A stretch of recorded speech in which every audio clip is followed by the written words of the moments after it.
Hello, I'm Jorge Zamora. I'm the Vice President General Manager of SGZ Records, division of Univision Music Group.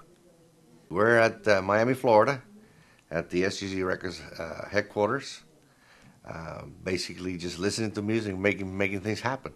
SGZ is a record label that Sergio George, the Latin Grammy producer, and myself formed almost a year and a half ago. Um, Prior to that, I was president of Warner Music Latina, and prior to that, I was president of Sony Music. So Sergio and I have been working together for almost 20 years in the business, and we decided at that time, since I was leaving Warner's, to give it a shot and open our own little thing, independent, um, being very, very creative and very aggressive towards the marketing of urban salsa artists that we already signed to the label, including Tito Nieves, La India, that everybody knows, obviously, and and new groups like Extreme that just won Premio Nuestro 2 days ago. So basically, we're very enthusiastic about this label, even though you know how the music business has been suffering for the last 5 years due to download, piracy, what have you. But we've managed to create what we always wanted to do, and that's to try to create new artists, create new music.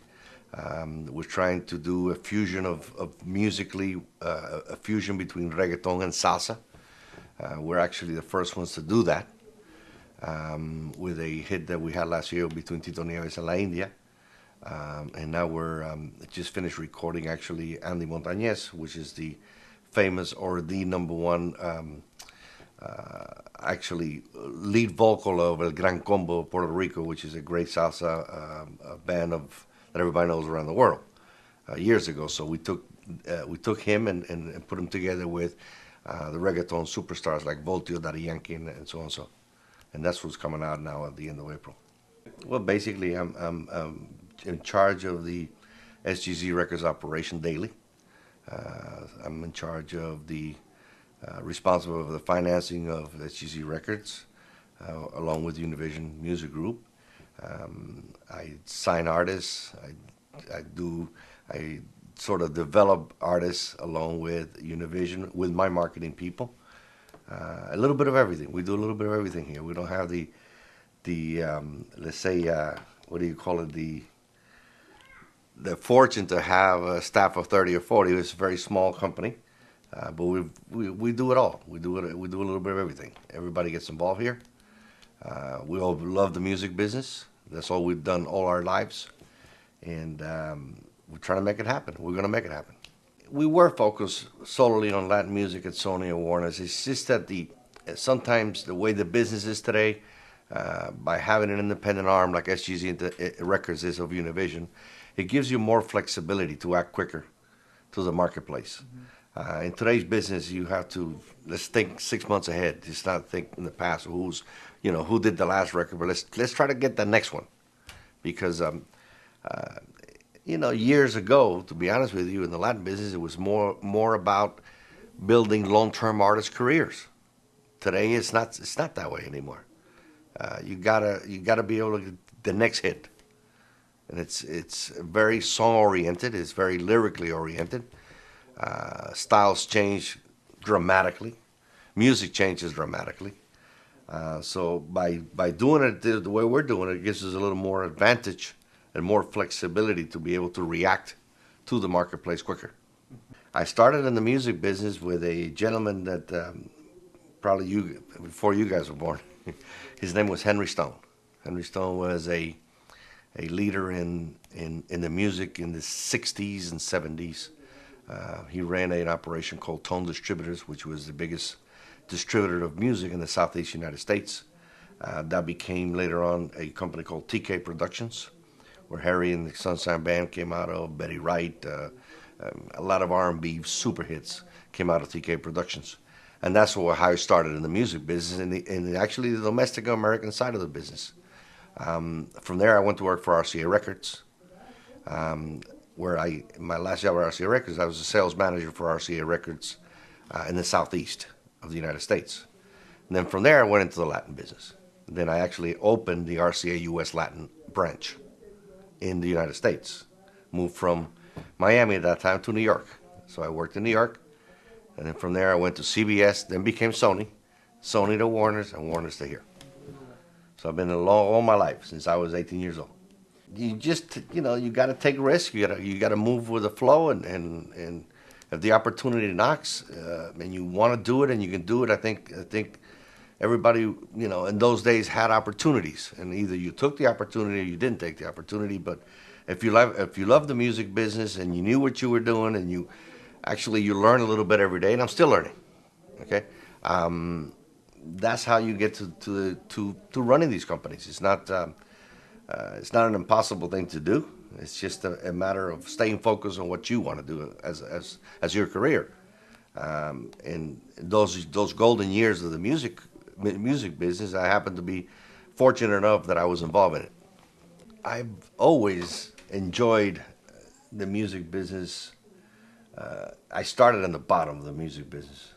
To be honest with you, I started as a job because I needed a job. I never thought I was going to stay in the music business as a career. I just needed a job. I was going to school and trying to finish my college degree, and then I went to work for this gentleman, Henry Stone, and that's the only thing I've done the rest of my life. So I've never done anything but the music business. It's been good to me. I've had a nice career out of it. I enjoy what I do, which is the most important thing. Is if you don't enjoy it, might as well do something else. What I enjoy most of it is, to be honest with you, it's not selling that superstar act that already. I enjoy making the new superstar. That's where I really get the enjoyment out of it. Something that I've had to do, either sign or that I'm associated with, or the company I work for was there. Something I believed in, and I will take that and try to take it to the next level. And I enjoy doing what I do. That's the main thing. You have to enjoy what you're doing. I think the music's going to be around for the rest of our lives. Nobody's going to take music away. Okay, how do we sell it? How do we commercialize it? How do we exploit? Because it's still a business. That's the key. That's the key. What we need to do and stay focused, because I'm sure there'll be a lot of ups and downs in executives' ways of, wait a minute, did I screw up this? I should have done that, or did I get the best out of what I could out of that artist or that record? Did I get the best sales out of it? So all that it's gonna come in play. But at the end of the day, it's still about the music business. You gotta like what you do, and you gotta. It'll take care of you if you take care of it. I think in the last definitely 5 years, the music industry itself is going through a turmoil process. There's no doubt about that. It is harder. It is harder to break new acts, harder than ever before. It is more costly than ever before to break new acts. And you really have to measure and try to stay focused on what you want to do with a specific act or a specific record you just finished. Because you don't have, before you were fortunate enough sometimes to break on a label 3 acts a year, 4 acts a year on the Latin side, which was great. In the last 3 years, I think there's, as far as I'm concerned, maybe between all the labels, maybe 2 artists are broken, and that's it. So it's a difficult process that we're dealing with today, and a lot has to do with the changing of radio to different formats. Before we were more generalized with Latin music, where we had a certain amount of radio stations playing the same type of or same genre of music within the Latin industry, which made it easier to break. Now, in today's business, you have salsa, you have merengue, you have reggaeton, you have regional Mexican, you have Latin pop, you have alternative rock. So you got a lot of genres within the Latin music field, and you just don't have enough media yet to be able to the same type, or let's say not enough media, the same type style of media that you can do what I call first-tier marketing within the Latin business in the United States. We still consider a secondary market because obviously the language factor that we're dealing with. And the media is also secondary market. Okay, we don't have the luxury of having an MTV daily in the U.S. Hispanic market like you do in MTV in the mainstream market. You don't have a BET, you don't have VH1. So our ways of marketing are limited to a certain degree to what the Americans have in the States as far how they break records. So that has a lot to do with it. So we have to overcome those things. We just have to take bigger jumps, I guess, and just go forward. I feel optimistic about music. Okay, I feel optimistic about the record business. Let's call it the music business. Might take a completely different form of commercialism. I mean, we're dealing here with a lot of difficult problems. We're dealing with a tremendous amount of down of retelling, which at the end hurts. Everything hurts. The pride. You're still dealing with people. Some people like to touch what they buy. Some people like to see what they buy. So I think you have to be able to take that boat in these murky waters and at the same try not to miss opportunities. I think that they are going to be they are now a lot of different new opportunities coming up. And I think you have to be smart enough to be in the forefront of those opportunities. If it's digital sales are going to come along, let's get into the digital sales. Let's not wait around and say, hey, well, let's get into it. Is it the phone thing that's coming through? Let's get on it, okay? I think a lot of these record companies have a problem that sometimes they're way too slow in reaction, and I think that in any type of business, especially the music business, I think there's a certain amount of risk that record companies need to take. Because if they're not risk takers, they won't be around very long. They just sort of die in their own murky waters, let's put it that way. But at the same time, you got to be able not to forget what the traditional music business is all about. But I think we need to continue the traditional music business and continue adding the new avenues that come to it. Not just let's do this and forget about that. Because we don't have the luxury to forget about that. Because when the sales have gone down almost 35-40% in a 5-year period, I mean, what is there to even think about? I mean, 10 years ago, every record company was making millions of dollars on stuff. Well, now you don't. Now you got to be very, very careful. How do you run your business? How do you control your cost? How do you market these artists, whatever they are, to take them to mainstream America or take them to the ears that people are going to be able to consume them? Consume them either digitally, consume them by traditional ways, or consume them by any new avenue that appears to us. But that's what I think I, as a record executive, and I think all my colleagues have to realize that what we're dealing with here is not an easy factor by any means. So if you're not smart enough and you're not quick enough, you won't be around very long. That's the way I feel about it. Latin music is a universal music. It's every music in the world, as far as I'm concerned, is universal music. And they're rhythms that are some of a Caribbean born, some Afro-Cubans are born, different type of percussion rhythms that make Latin music. Okay. I think Sergio will probably explain that better than I can, but they are certain types or styles of how they do the melodies and the music itself. I mean, you got music coming in from the north of Mexico, which is totally different than that you would have something coming out of Puerto Rico or Cuba or the rest of the Caribbean, where there's more melodic, more I don't know, more Afro-Cuban sound. Let's use the word of that. The reggaeton obviously has got a mix between reggae and some Latin dance portion of things. That's how reggaeton was created. So, and lyrically, obviously, is a very localized type of lyrics that they started because it all came from Puerto Rico. Now they're trying to spread from there to try to make the thing more international. And that's why maybe the success of Daddy Yankee with Gasolina is a very simple lyrically song, but it caught the eye of I say a lot of people in this country when you do over 1 million units in SoundScan. So, and from there we'll go internationally. So, yes and no. I think Latin music's been around all our lives.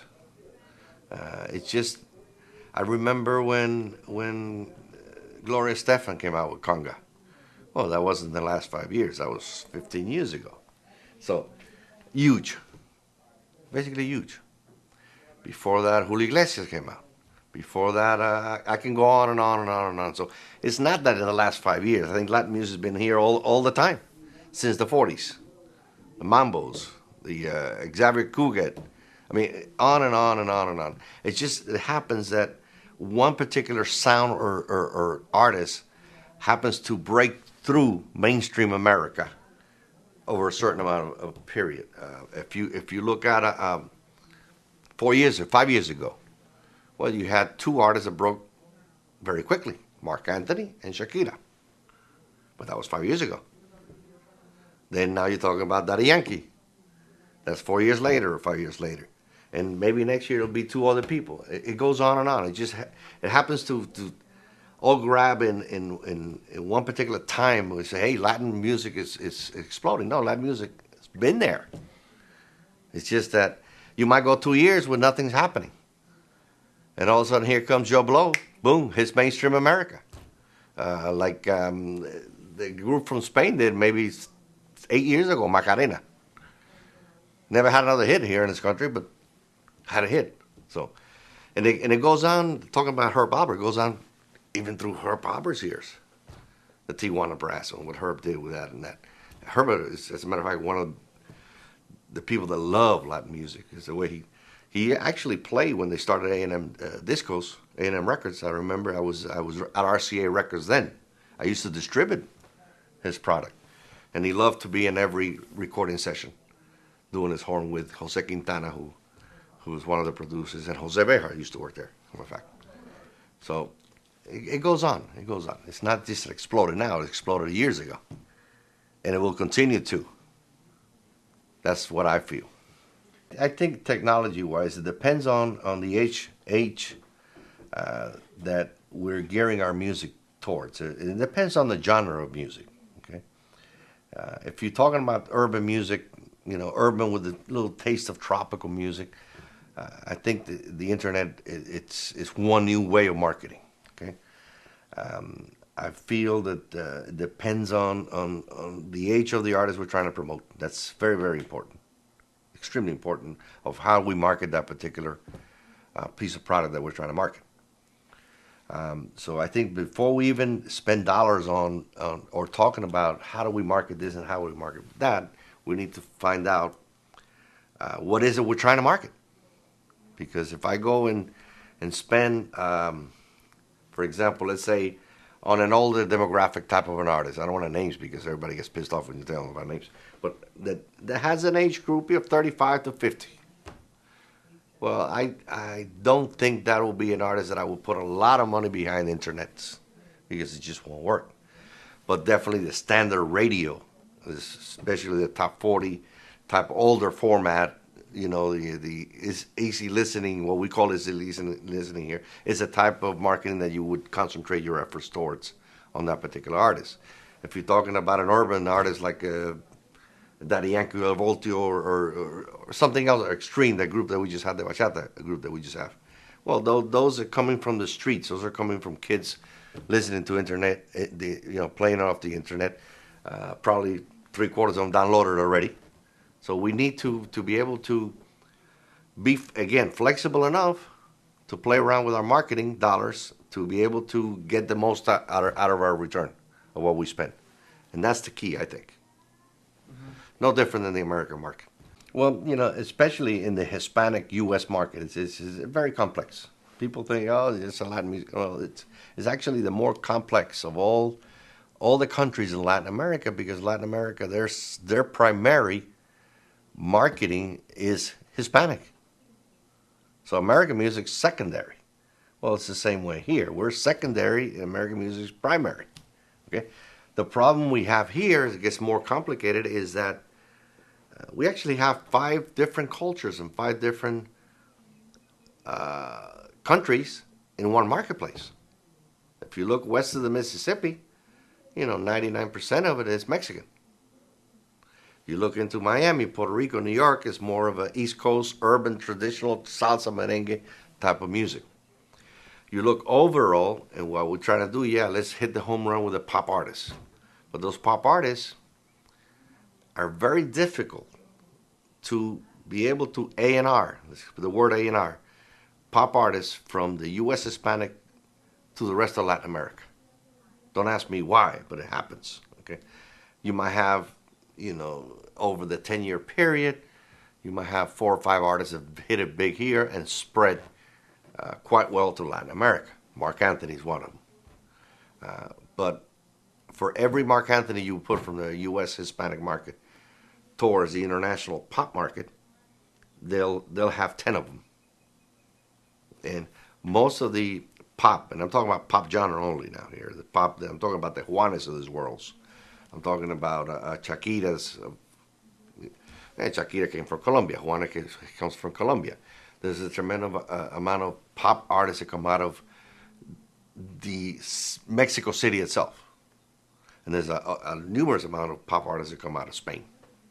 So you get more A&R in the pop genre coming in from outside than you do from the own U.S. Hispanic marketplace. As far as the type of music that we fit to locally and do very, very well here, well, yes, most of them are U.S. Hispanic artists or that live here. In the case, for example, of the regional Mexican music, you got Los Temerarios, and you got Los Bukis, and you got Conjunto Primavera, and a huge amount of regional Mexican artists that do very, very, very well here. Extremely do big, big numbers. Some of those artists never make it through Latin America. And the same thing happens in this side of the country with salsa artists, saying Tito Nieves or saying Gilberto Santa Rosa, Victor Mora. The great salsa artists do very, very, very well, but it's hard to spread them through to other countries. And that's always happens back and forth. Because, again, we're dealing with 5 different countries, 5 different cultures. The Mexican people don't think the same way as the Puerto Ricans do, and the Puerto Ricans don't think the way the Cubans do. So it makes it difficult. This is a difficult situation we're dealing with. But we got to live with it. We got to make it happen. In the case of this last explosion that's happening in reggaeton, actually as of yet, it has not hit internationally. Okay? There are places now that are really testing the waters with Daddy Yankee. Believe it or not, there's places all over the world that's still testing the waters with Daddy Yankee, a guy who sold over 1 million records here. So it happens, and it happens one by one. It's different. You got to take different things. We really don't do it from the Latin end of our companies. Okay, in the case of Sony Music, for example, had a lot of the crossover hits. Well, once the Hispanic artist turns into a mega seller that has significant sales throughout the entire Latin region per se, then usually the American company, hey, wait a minute, what do we have here? We got something could be mainstream U.S. And that's how they put market and get behind like artists like Shakira, or got behind like Gloria Estefan, or got behind Mark Anthony, or got behind, then our U.S. counterparts usually take that and run with it because they have their own marketing staff. It's a totally different marketplace the way we look at it. I think that anybody, and I really do, because it's experience tells me, that's going to open a Latin record label or be in Latin music in the United States, I think that, and thinks I'm going to sign or mess around with this artist because he is great in English, or this guy, it doesn't happen. It just doesn't happen. This crossover things happen. A lot of cases naturally. You know when it's going to happen.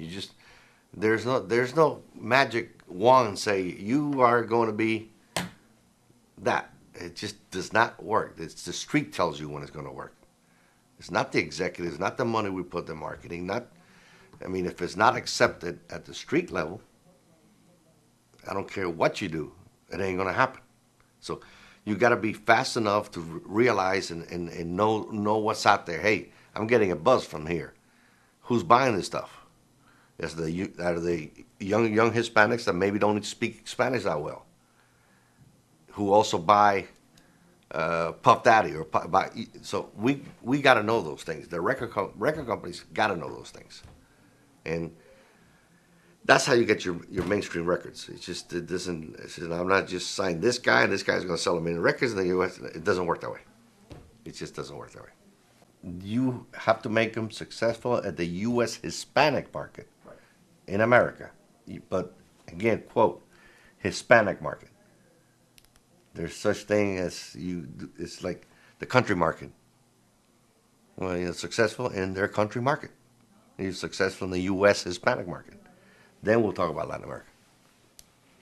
Not the other way. You wouldn't find it. No, because it doesn't happen that way. It happens, especially now with the genre of music that I'm dealing with, or a lot of people are dealing with. That happens most in the pop genre, where you find a new Shakira coming out of Colombia. You'll find a new Alejandro Sanz coming in from Spain.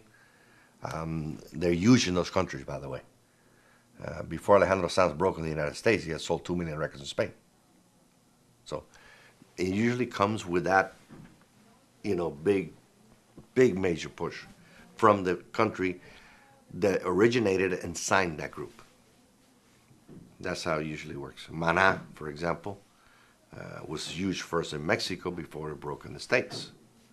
And then now they're bigger in the States than they are in Mexico, but they originated from Mexico City. I think in the last 10 years has become more of an artist based. Okay, before that it used to be 80% producer. Let's get these kids in the studio, quote menudo. Here's the songs. Well, that's changed.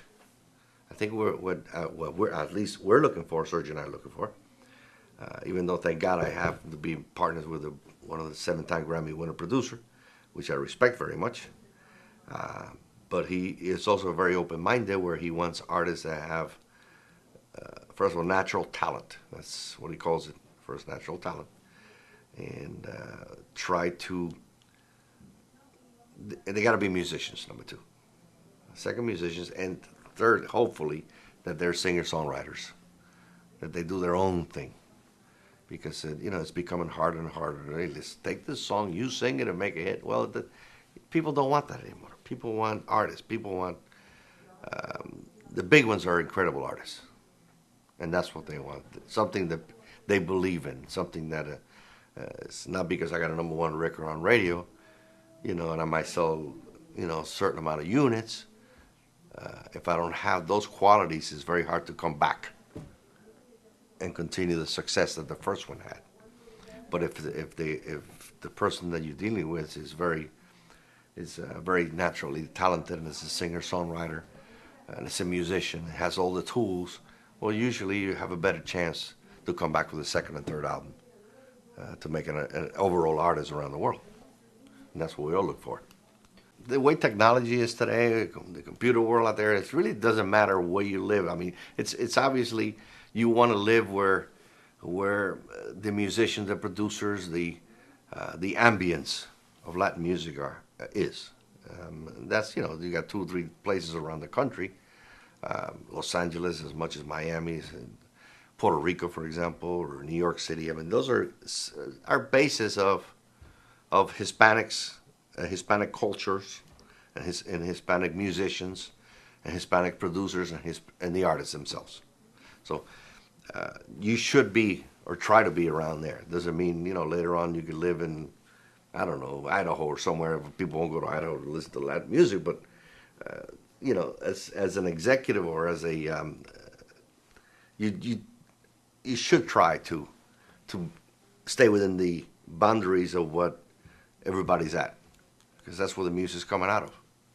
Not the way Latin business, the Latin music is, because you have countries that are very, very important A&R-wise, like Mexico City.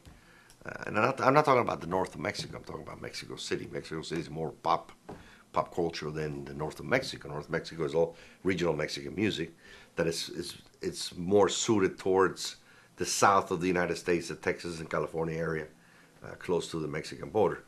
But there are every Latin country has their own culture and their own type of Latin music. You know, the different sounds. I mean, in the last 10 years, we've had a lot of hits come out of Colombia. I mean, from Shakira to Juanes to Carlos Vives, to on and on and on. There was a certain time of periods in time years ago, they used to be coming out of Argentina. And then it moves around. Then Spain, then Mexico City, and then Colombia, and the U.S. So those are the big areas that we look towards being Latin music. Basically because they are probably financially the four strongest countries, if you want to compare it to the rest of Central America. I mean, they're not very in the position where technology, they're in that advancement, let's put it that way. Mm-hmm. In anything you do, it's not just the music end of it, but in any type of art form, any type of competitive, because it becomes a competitive age at the end. You gotta feel good about what you do. And you gotta have faith in what you do. I've seen a lot of guys that try, and they're very, very good, and nothing ever happens. And I will continue seeing that. And it has to get put all together between who you are, how focused do you want to stay in this. There are ups and downs in this business, like you would believe. I mean, there's more downs than ups. Tremendous amount more downs than ups. And a lot of those downs are very talented people. And it's just not because maybe it was the wrong time, maybe lyrically it wasn't there, maybe there's so many ifs, but I think that the most important thing is that whoever is a musician, loves the music business, you got to stick with what you believe and do what you feel you should do. The creative part can never be changed, because that's the music business. Music is a creative force of ideas and art, and what you got to express it the way it comes natural to you. And I think from there, we as executives or record companies will have to be smart enough to identify that talent. And not necessarily means that everything I sign is going to be a hit. If I did, I'd forget it. I wouldn't, But you got to believe in what you're trying to do here. We have to believe in the artists that we have in the label. We have to believe in